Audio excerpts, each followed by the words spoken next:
Bem, amigos telespectadores da GTV Gospel, neste momento, claramente, quem vos fala é seu irmão em Cristo, irmão Bruno, amém? Em mais uma temática aqui no nosso canal. Desta vez, a temática desta semana aqui no nosso canal é: quando Jesus voltará? No caso, é uma temática pergunta, né? Quando Jesus voltará? Esse estudo ele foi feito por Norbert Leite.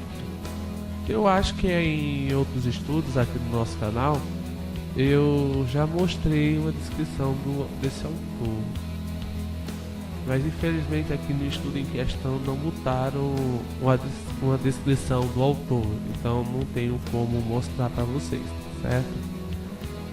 Então, minha gente, vamos para o versículo do dia aqui, que diz assim: Então disse o Senhor a Josué: Levanta-te, porque estás prostrado assim sobre o teu rosto. Josué, capítulo 7, verso 10. No caso aqui do estudo, esse estudo em específico, porque tem estudo que não tem versículo do estudo, como assim? Tem estudo que não se baseia num versículo só, no caso. É o caso desse estudo aqui. Ele não se baseou tipo, no versículo tema, né? Num versículo só e ficou explorando o versículo durante o estudo. Não. Nesse caso, vai ser uma mistura de vários versículos. No caso, o estudo aqui vai se basear em vários, não só em um, né? Assim, não vai levar um como o principal do estudo. Eu acho que vocês estão entendendo o que eu estou falando, né? Então, minha gente, vamos lá. O subtema: tempos finais. A hora de Deus ou coisa de malucos? Acontecimentos impressionantes resultam num caos de profecias e previsões sobre a aproximação do tempo do fim. Cristãos também participam dessas especulações, apesar da Bíblia proibi-las. Por isso, ficai também vós apercebidos, porque a hora em que não cuidais, o Filho do Homem virá. Mateus capítulo 24, verso 44. Ele virá como ladrão. É o que está escrito no último livro das Sagradas Escrituras, Apocalipse capítulo 3, verso 3. Mas o bom senso e a razão nos aconselham a pensar no perigo de um apocalipse encenado por mãos humanas, contra a vontade de Deus. Esse perigo é hoje maior do que no tempo da Guerra Fria, onde o instinto de sobrevivência dos poderosos deste mundo ajudou a evitar um confronto nuclear. Mas esse instinto de autopreservação normalmente não existe para os terroristas religiosamente motivados. Por isso, especialistas em Genebra, Nova York e Haia, em escritórios da ONU e sedes de outras organizações internacionais, acham muito provável que esses fanáticos tentarão tornar realidade o tempo do fim por se sentirem chamados por Deus. Longe de ser fantasia, provavelmente não existia outra preocupação maior do governo dos Estados Unidos e de outros países do que o temor de terroristas virem a apoderar-se de armas químicas ou biológicas de destruição em massa para usá-las contra a população civil, para castigar a sociedade corrompida, entre aspas, ou para pressionar as autoridades forçando algum tipo de concessão. Esta probabilidade cresce a cada dia, disse o embaixador credenciado na Organização para a Proibição de Armas Químicas, OPCW, em Haia. Nos tempos da Guerra Fria, questionávamos se essas armas seriam utilizadas algum dia. Hoje só nos perguntamos quando isso acontecerá. Em linguagem clara, isso poderia acontecer da seguinte maneira: Em um dia calmo de verão, sem vento, alguém poderia espalhar uma grande quantidade de gás paralisante no horário de maior movimento. Em meio a um engarrafamento em Nova York ou em Frankfurt, levando dezenas de milhares de pessoas à morte. Ou, pior ainda, durante a noite um terrorista sobrevoa Washington e despeja 100 kg de anthrax sobre a cidade. Seus bacilos multiplicam-se rapidamente nos corpos das pessoas e animais e provocam hemorragias internas mortais em 1 milhão de pessoas. Esse cenário não é uma fantasia, ele é o resultado de um estudo do governo dos Estados Unidos. No início de 1999, a revista Foreign Affairs, o periódico sobre política externa mais conceituado do mundo, trouxe informações a respeito desse assunto. O professor Richard Betts, diretor do Instituto para Pesquisa de Guerra e Paz da Universidade de Columbia em Nova York, salientou que um acontecimento desses mudaria radicalmente a sociedade livre. Imaginemos que uma seita islâmica secreta matasse 100 mil pessoas com uma bomba biológica e ameaçasse repetir o ato até o governo atender suas exigências. Uma reação de pânico do nosso sistema judiciário seria bem plausível em um caso desse. Todos os americanos de origem árabe poderiam ser presos em campos de concentração, como aconteceu depois do início da Segunda Guerra Mundial com cidadãos americanos de origem japonesa. Na verdade, ninguém, a não ser Deus, sabe quando acontecerá a volta de Jesus. O Senhor enfatizou em Atos capítulo 1, verso 7. Não vos compete conhecer tempos ou épocas que o Pai reservou para a sua exclusiva autoridade. Precisamos distinguir claramente entre fatos, suposições, especulações. É fato que Jesus voltará. A suposição é que ele virá muito em breve.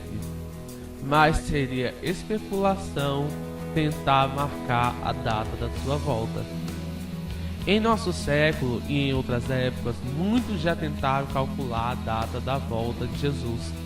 Foram estabelecidas datas bem exatas nas quais deveria acontecer o arrebatamento.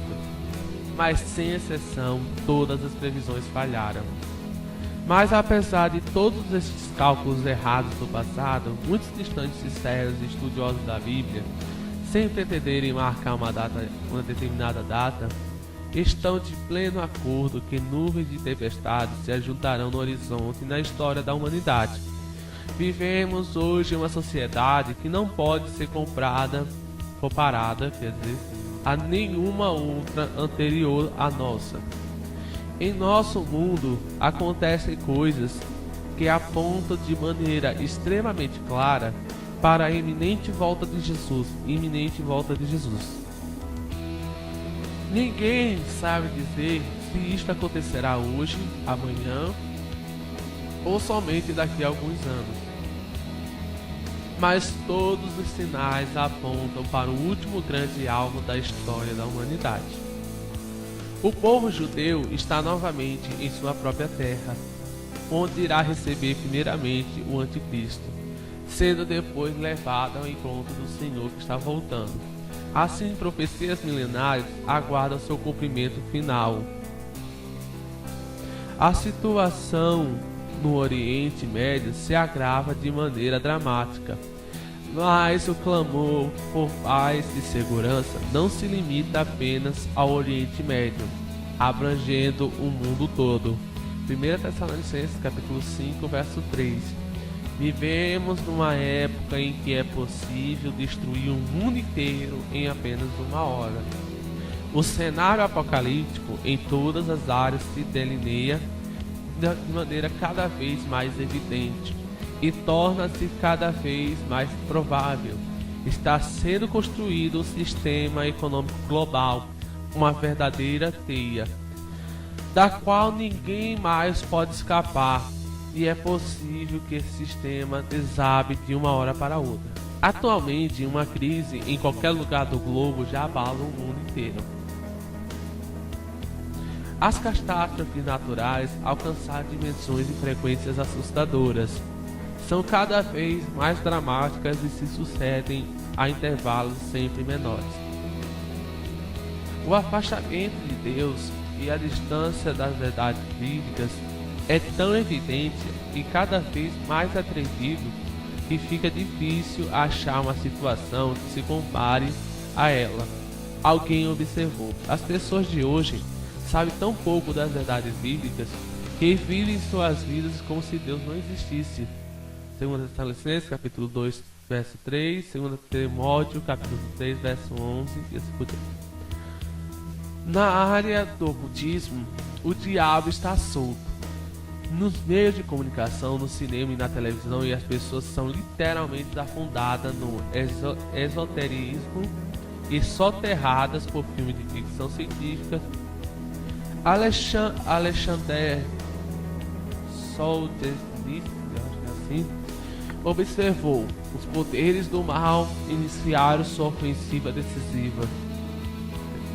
Composto de 2 Tessalonicenses, capítulo 2, 9 e 1 Timóteo, capítulo 4, 1. Cada esse baseado para dizer. Ultimamente, também o mundo secular, desligado de Deus, tem chegado sempre mais à convicção de que nos aproximamos do fim do mundo. Parece que os sinais dos tempos denunciam a chegada da noite, e o nosso mundo vê mais o túnel no fim da luz do que o inverso. Mas os filhos de Deus não têm motivos para ficar resignados. Ao contrário, para eles, pela fé, aparece a luz no fim do túnel. Jesus voltará. Lemos em 2 Tessalonicenses, capítulo 1, verso 10.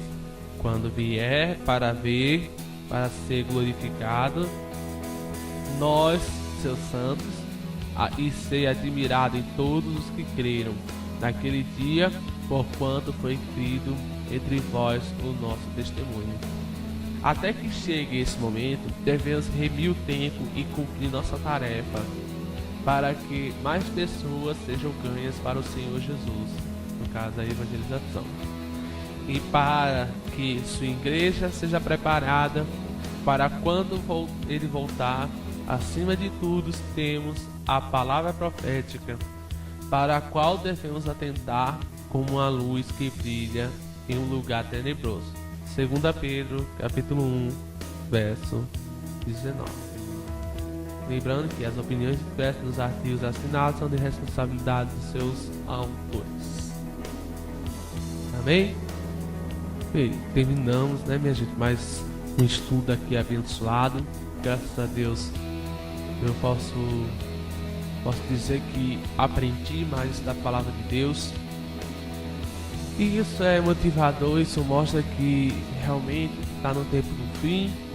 Muitas coisas estão acontecendo aí. Esse estudo só mostrou aqui para vocês algumas dessas coisas que estão acontecendo, né?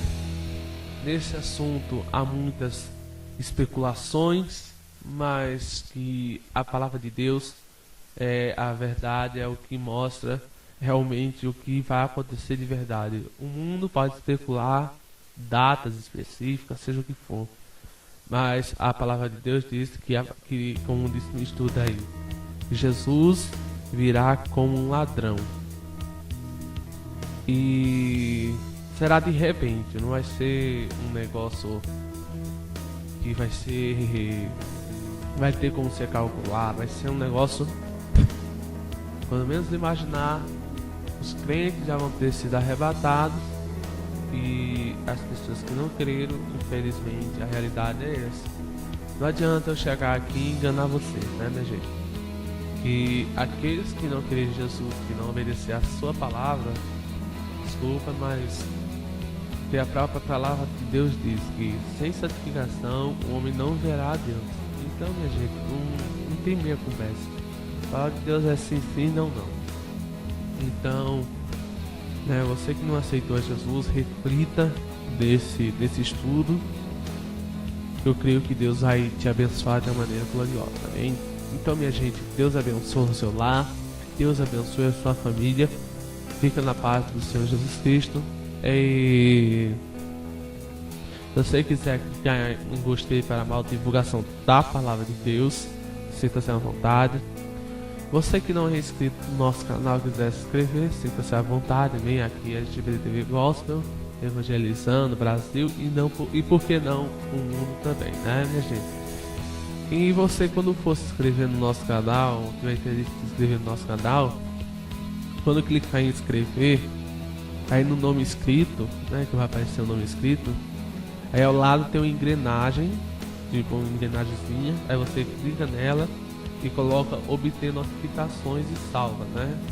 Coloca para obter notificações, porque senão vocês não recebem os vídeos novos do canal, tá certo? E você que é inscrito, Deus abençoe também. Obrigado pela sua audiência, pelo seu carinho.